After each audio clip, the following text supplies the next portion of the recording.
45,000 people die from diarrhea every year in Bangladesh, it's easy to see that as just a number.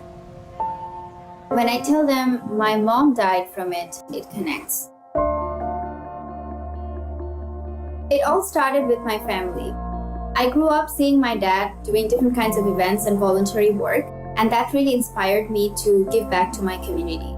During my senior year of high school, I went to the US under an exchange program, and we were required to do 40 hours of community service, but I ended up doing 460 hours.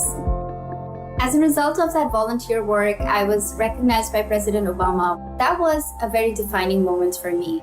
That's when I started thinking about how can I bring those efforts back to my home country. So in 2014, 14th of April, which is the Bengali New Year's Day, I lost my mother to diarrhea. She was sick for only one day. She went to work even the day before, and the next day she was dead. And that was a huge shock for me. 4 days after my mother's death, I gave my first hand washing and hygiene talk, educating 3,000 sewage workers. I started working with other communities like the sex workers community, slum dwellers. They lack very basic knowledge about sanitation and hygiene. For example, they don't know how to wash their hands properly, menstruation is a taboo, and they live in extremely unhygienic conditions. The more I was doing my work, the more I realized that we needed to do even more.